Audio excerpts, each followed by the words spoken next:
Welcome everyone, स्वागत है आपका हमारे यूट्यूब चैनल प्रेप अल्फा में। आज है 5 मार्च 2026। इस वीडियो में हम आज के टॉप 19 करंट अफेयर्स के क्वेश्चंस डिस्कस करेंगे। सबसे पहला क्वेश्चन है आज का। हाल ही में चर्चा में रहे ऑपरेशन लायन रोवर की शुरुआत किसने की है? तो इजरायल ने ईरान पर की गई हालिया सैन्य कार्यवाही को ऑपरेशन लायन रोवर नाम दिया है। इसके विपरीत अमेरिका द्वारा किए गए हमले को ऑपरेशन एपिक फ्यूरी कहा गया, जिसमें ईरान के सर्वोच्च नेता अयातुल्लाह खामनई की मृत्यु की खबर चर्चा में रही है। जवाबी कार्रवाई में ईरान ने ऑपरेशन फतेह खैबर शुरू किया है। ईरान की राजधानी तेहरान और मुद्रा रियाल तोमान है। भारत यहाँ रणनीतिक रूप से महत्वपूर्ण चाबहार बंदरगाह का संचालन कर रहा है। ईरान होर्मुज जल डमरू मध्य के किनारे स्थित है, जो वैश्विक तेल व्यापार का मुख्य मार्ग है। नेक्स्ट क्वेश्चन है, हाल ही में तमिलनाडु का पहला डार्क स्काई पार्क कहाँ स्थापित किया गया? तो कोल्ली हिल्स, जो कि नमक्कल जिला में है। तमिलनाडु के कोल्ली हिल्स के आयरू 16 वन में इसे बनाया गया है। यह क्षेत्र प्रकाश प्रदूषण से मुक्त है, जिससे खगोलविदों को तारों का अध्ययन करने में मदद मिलेगी। भारत का पहला डार्क स्काई रिजर्व हल्ले में स्थित है। यहाँ का राजकीय पशु नीलगिरी तहर है। तमिलनाडु में कुडनकुलम और कलपक्कम नामक 2 परमाणु ऊर्जा संयंत्र हैं। कोल्ली हिल्स पूर्वी घाट का हिस्सा है। नेक्स्ट क्वेश्चन है, हाल ही में भारत स्टील्स 2026 शिखर सम्मेलन का आयोजन किस शहर में किया जाएगा? तो नई दिल्ली में। इस्पात क्षेत्र की भविष्य की नीतियों पर चर्चा के लिए 16 से 17 अप्रैल 2026 को यह आयोजन होगा। भारत दुनिया में कच्चे इस्पात का दूसरा सबसे बड़ा उत्पादक है। चीन पहले नंबर पर है। जमशेद जे ईरानी को स्टील मैन ऑफ इंडिया कहा जाता है। भारत में आधुनिक इस्पात उद्योग की शुरुआत 1907 में टिस्को जमशेदपुर की स्थापना से हुई थी। हाल ही में लॉरियस स्पोर्ट्स अवार्ड के लिए नामित होने वाली दुनिया की पहली महिला क्रिकेट टीम किस देश की बनी है? तो भारत की। भारतीय महिला क्रिकेट टीम को Laureus world team of the year के लिए नामांकित किया गया है। यह गौरव पाने वाली यह विश्व की पहली महिला क्रिकेट टीम है।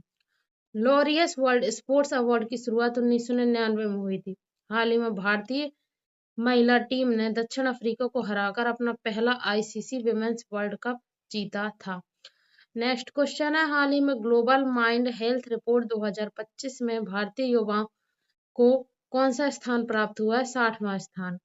सेपियन लैब्स की 84 देशों की सूची में भारत के 38 से 34 वर्ष के युवाओं के मानसिक स्वास्थ्य की स्थिति को 60वें स्थान पर रखा गया है। भ्रष्टाचार धारणा सूचकांक 2026 में भारत 91वें नंबर पे है। ग्लोबल जेंडर गैप इंडेक्स में भारत 131वें नंबर पे है। मानव विकास सूचकांक एचडीआई में भारत 130 नंबर पे है। हाल ही में दूसरे भारतीय बाइसन महोत्सव का आयोजन कहाँ किया जाएगा? तो देवरीगढ़ वन्यजीव अभ्यारण्य उड़ीसा में। भारतीय बाइसन, जिसे गौर भी कहा जाता है, उसके संरक्षण के लिए 8 मार्च 2026 से इसका आयोजन होगा। गौर को आईसीएन की रेड लिस्ट में संवेदनशील श्रेणी में रखा गया है। बिहार और गोवा का राजकीय पशु भी है। यहाँ उड़ीसा में भीतरकनिका नेशनल पार्क, जो कि मैंग्रोव के लिए और चिल्का झील स्थित है। नेक्स्ट, हाल ही में मानव वन्यजीव संघर्ष को कम करने हेतु प्रोजेक्ट हनुमान किस राज्य में शुरू किया गया? तो आंध्र प्रदेश में। उप मुख्यमंत्री पवन कल्याण ने एआई आधारित चेतावनी प्रणाली को प्रोजेक्ट हनुमान लॉन्च किया, जो जंगली जानवरों के गांव में घुसने पर तुरंत अलर्ट भेजेगी। आंध्र प्रदेश भारत में फलों और अंडों का सबसे बड़ा उत्पादक है। यहाँ पापीकोंडा नेशनल पार्क गोदावरी नदी के किनारे स्थित है। नेक्स्ट क्वेश्चन है, हाल ही मुंबई के वानखेड़े स्टेडियम में किस दिग्गज खिलाड़ी के नाम पर स्टैंड का नाम रखने की घोषणा हुई है? तो रवि शास्त्री। पूर्व कप्तान और कोच रवि शास्त्री के सम्मान में वानखेड़े स्टेडियम के लेवल 1 स्टैंड का नाम उनके नाम पर होगा। वानखेड़े स्टेडियम का निर्माण 1974 में हुआ था। 2011 क्रिकेट वर्ल्ड कप का फाइनल यहीं खेला गया था। यहाँ पहले से ही सुनील गावस्कर और सचिन तेंदुलकर के नाम पर स्टैंड मौजूद है। हाल ही में राष्ट्रीय सुरक्षा दिवस कब मनाया गया? तो 4 मार्च को। सुरक्षित कार्य संस्कृति और दुर्घटना को रोकने के लिए इसे मनाया जाता है। 4 मार्च 1966 को राष्ट्रीय सुरक्षा परिषद की स्थापना हुई थी। 4 जनवरी को ब्रेल दिवस और 4 फरवरी को कैंसर दिवस मनाया जाता है। हाल ही में मां से बच्चे में एचआईवी संक्रमण को पूरी तरह खत्म करने वाला पहला यूरोपीय संघ का देश कौन बना? तो डेनमार्क। डेनमार्क ने स्वास्थ्य क्षेत्र में ऐतिहासिक उपलब्धि हासिल की है। डेनमार्क की राजधानी है कोपेनहेगन। यह दुनिया का पहला देश है जिसने अपनी पारंपरिक डाक सेवा को पूरी तरह बंद कर दिया है। डेनमार्क स्कैंडिनेवियाई देशों का हिस्सा है। नेक्स्ट क्वेश्चन है, हाल ही में भारत ने किस देश के साथ 2.6 अरब डॉलर के यूरेनियम आपूर्ति समझौते पर हस्ताक्षर किए हैं? तो कनाडा।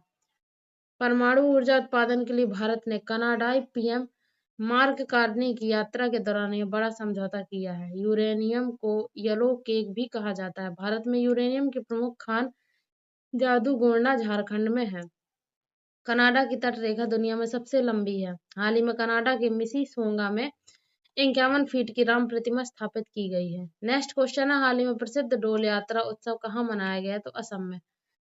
यह वैष्णव समुदाय का प्रमुख त्योहार है जो भगवान कृष्ण और राधा को समर्पित है। असम देश में चाय का सबसे बड़ा उत्पादक है। यहाँ का देई पटकई नेशनल पार्क पूर्व का अमेजन कहलाता है। यहाँ का सत्रिय नृत्य भारत के 8 शास्त्रीय नृत्यों में से एक है। नेक्स्ट क्वेश्चन है, हाल ही में इंडियन ओशन नेवल सिंपोजियम का नया अध्यक्ष किसे नियुक्त किया गया? तो भारत को।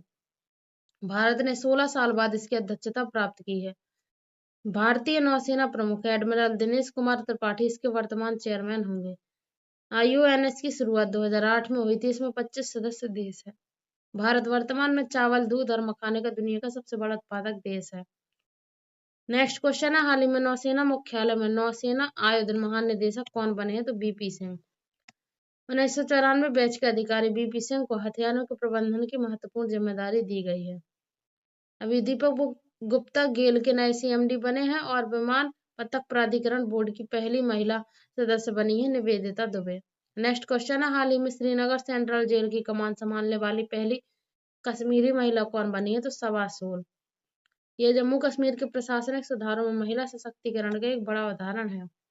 जम्मू कश्मीर के पश्मीना क्राफ्ट और मुस्क बुद्धजी चावल को हाल ही में GI टैग मिला है। नेक्स्ट क्वेश्चन है, हाल ही में यूट्यूब पर 3 करोड़ यानी कि 30 मिलियन सब्सक्राइबर वाले दुनिया के पहले नेता कौन बने? तो प्रधानमंत्री नरेंद्र मोदी। PM मोदी का यूट्यूब चैनल सब्सक्राइबर्स के मामले में दुनिया के किसी भी अन्य राजनेता से काफी आगे निकल गया है। हाल ही में PM मोदी इंस्टाग्राम पर 100 मिलियन फॉलोअर्स का आंकड़ा पार करने वाले पहले राजनेता भी बने हैं। उनके सब्सक्राइबर डोनाल्ड ट्रंप के लगभग 7 गुना अधिक है। हाल ही में 11वें रायसीना डायलॉग 2026 में मुख्य अतिथि के रूप में कौन शामिल होंगे? तो अलेक्जेंडर स्टब जो कि फिनलैंड के राष्ट्रपति हैं। भू राजनीति पर भारत के प्रमुख सम्मेलन रायसीना डायलॉग में फिनलैंड के राष्ट्रपति प्रमुख अतिथि होंगे। फिनलैंड को हजारों झीलों का देश कहा जाता है। यह हाल ही में नाटो का 31वां सदस्य बना है। रायसीना डायलॉग का आयोजन प्रतिवर्ष विदेश मंत्रालय और ऑब्जर्वर रिसर्च फाउंडेशन ORF द्वारा किया जाता है। नेक्स्ट क्वेश्चन है, हाल ही में HDFC बैंक ने 1 अप्रैल 2026 से किस ट्रांजैक्शन पर शुल्क लगाने का निर्णय लिया है? तो UPI के जरिए ATM से कैश निकासी पर। HDFC bank 5 free ATM transaction की सीमा में अब UPI निकासी को भी गिनेगा। लिमिट खत्म होने पर 23 रुपए प्रति ट्रांजैक्शन शुल्क लगेगा। इसे ICCW यानी कि इंटरऑपरेबल कार्डलेस कैश विथड्रॉल तकनीक कहा जाता है। HDFC बैंक भारत का सबसे बड़ा निजी क्षेत्र का बैंक है। हाल ही में किस माइनिंग कंपनी ने कार्यबल में 26% महिला भागीदारी का ऐतिहासिक रिकॉर्ड बनाया? तो हिंदुस्तान जिंक ने। माइनिंग जैसे कठिन क्षेत्र में महिलाओं की 26% भागीदारी वैश्विक स्तर पर एक बड़ी उपलब्धि है। हिंदुस्तान जिंक का मुख्यालय उदयपुर राजस्थान में है। यह भारत में जस्ता और सीसा की सबसे बड़ी उत्पादक कंपनी है। तो ये थे आज के हमारे टॉप 19 करंट अफेयर्स के क्वेश्चंस। आई होप आपको वीडियो पसंद आया होगा। पसंद आया हो तो लाइक करें, शेयर करें एंड चैनल को भी सब्सक्राइब जरूर कर लें डेली करंट अफेयर्स के वीडियोस देखने के लिए। Thanks for watching.